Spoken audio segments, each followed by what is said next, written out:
તો તમામ વિદ્યાર્થી મિત્રોનું ફરી એક વખત હાર્દિક સ્વાગત છે આપણી જીપી ઓફિશિયલ યુટ્યુબ ચેનલમાં. ધોરણ 6 થી 8 નું મેરિટ છે એ ક્યારે જાહેર થવાનું છે મિત્રો? અહીંયા ડોટ આઉટ છે. ફાઇનલ સુધારાનું સાથેનું કટ ઓફ કેટલું રહેશે? ફાઇનલ મિત્રો સુધારો પણ કરવામાં આવેલો છે. આ મેરિટમાં મિત્રો તમારું જે પણ PML2 મિત્રો જાહેર થયું છે, શું ભાઈ PML જે પણ તમારું 2 બીજા નંબરનું જે પણ PML જાહેર થયું છે એના ઉપરથી મિત્રો સુધારામાં કરેલો છે. એ પ્રમાણે નિયમોમાં પણ થોડોક ઘણો ફેરફાર થયો છે. જેમ કે તમારા જે પણ જિલ્લા પસંદગી શાળા પસંદગીના નિયમો છે એમાં પણ મિત્રો માઇનોર ડિફરન્ટ કરવામાં આવેલો છે.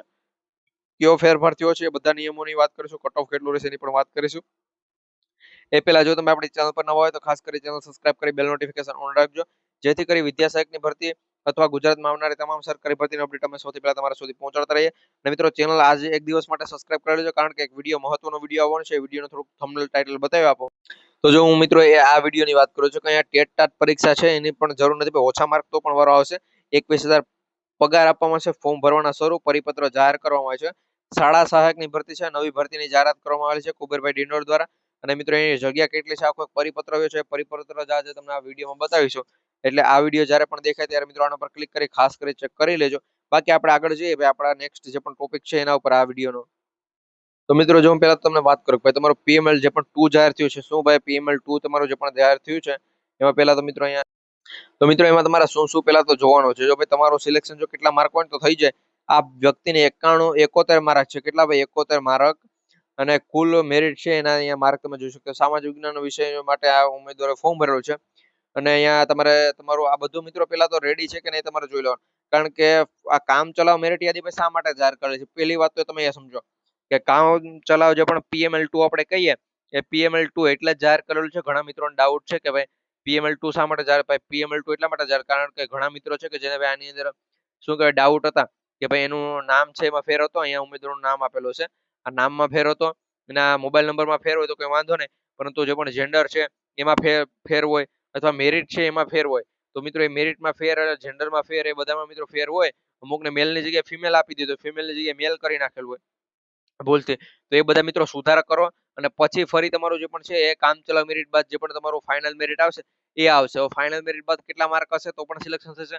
આ સામાજિક વિજ્ઞાન વિષયનું ભાઈ આ મેરિટ છે એક વ્યક્તિનું કે જેને 71.3192 માર્ક છે. તો 71.3192 માર્ક છે એનો કોઈ વાંધો નથી. આ વ્યક્તિનું સિલેક્શન 100% થઈ જાય. જો એ કઈ કેટેગરી ભાઈ, જો શું કહેવાય આપણે જનરલ કેટેગરીમાં હશે ને તો પણ ભાઈ બીજો તબક્કો આવે તો બીજા તબક્કામાં સિલેક્શન થાય. બાકી પહેલા તબક્કામાં ચાન્સ છે કે ચાન્સ ભાઈ લગભગ 80% થી લઈને 90% જેટલા છે.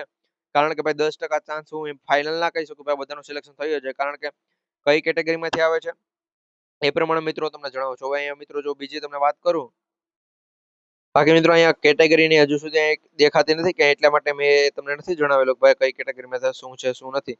બાકી મિત્રો જો તમારે અહીંયા ચેકઆઉટ ખાસ કરવાનું છે, તમારો મેરિટ છે ચેકઆઉટ કરવાનું છે, તમે વિષયમાંથી આવો છો એના પછી નામ ચેકઆઉટ, મોબાઈલ નંબર એ બધું ચેકઆઉટ કરી જાય. અહીંયા તમારા કેટેગરીને જે પણ જનરલ નંબર ને બધું હોય અહીંયા મિત્રો તમારે જેટલા પણ અહીંયા મિત્રો તમારા માર્ક લખેલા છે બધા માર્ક મિત્રો એક વખત ખાસ કરી યાર ચેકઆઉટ કરી લેજો.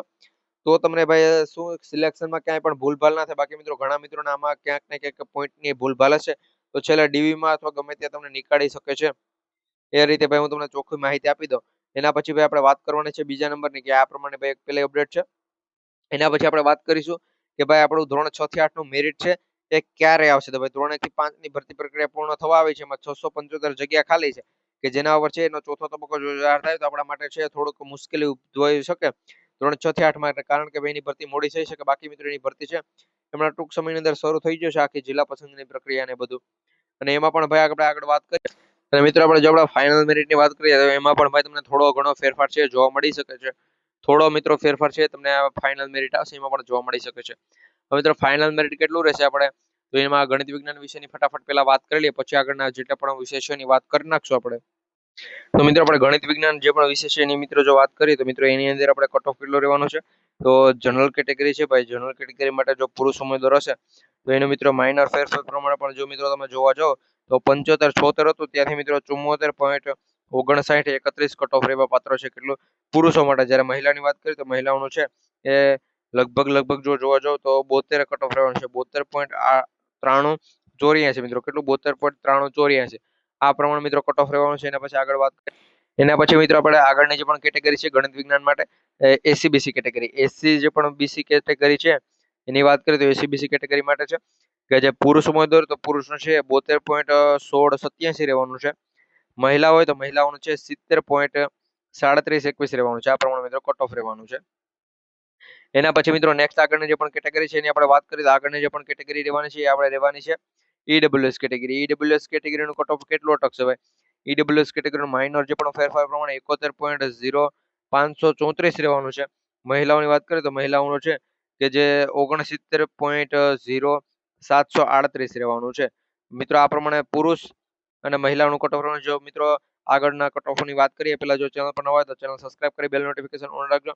વિડીયો પસંદ આવે તો વિડીયોને એક લાઇક કરી તો આ વિડીયોનો ટાર્ગેટ છે 10,000 આઈપ. મિત્રો 10,000 આઈપ સુધી વિડીયો ખાસ કરી પહોંચાડી દેજો જેથી કરી આવા વિડીયો તમારા સુધી અમે પહોંચાડતા રહીએ. હવે મિત્રો આમાં વાત કરીએ એસસી કેટેગરી માટે. એસસી કેટેગરી છે તો એના માટે ભાઈ ગણિત વિજ્ઞાનનો જે પણ કટ ઓફ છે એ કેટલું રહેશે? તો પુરુષ હોય તો પુરુષનો છે 69.3897 રહેવાનું છે. 69.3897. મહિલાઓની વાત કરીએ તો મહિલાઓનું છે એ 69. મિત્રો એનાથી નીચું જ રહેશે. 69 થી છે એ નીચું રહેવાનું છે. કારણ કે મિત્રો અહીં માઇનર ડિફરન્સ તમને જોવા મળશે એટલે 69 અથવા 68 માર્ક હશે તો પણ એનું સિલેક્શન થઈ જવાનું છે. પ્રમાણે તમને કહી દઉં છું 68. લગભગ સમથિંગ જો મિત્રો તમે જોવા જાઓ તો 68.5476 માર્ક હશે તો પણ એનું સિલેક્શન થઈ જવાનું છે. ને પછી આગળનો નેક્સ્ટ વિષયની વાત કરીએ અને આગળની જે પણ એસટી કેટેગરી બાકી છે એની પણ વાત કરી લઈએ મિત્રો. એસટી કેટેગરીનો કટ ઓફ કેટલો રહેશે? તો એસટી કેટેગરી માટે મિત્રો કટ ઓફ રહે એ પહેલા મેં આગળ કીધું એ પ્રમાણે ચેનલ પર નવા હોય તો સબસ્ક્રાઇબ કરી 10,000 એપનો ટાર્ગેટ છે પૂર્ણ કરાવી દેજો જેથી કરી બીજા વિષયનો વિડીયો પણ અમે તમારા સુધી પહોંચાડતા રહીએ.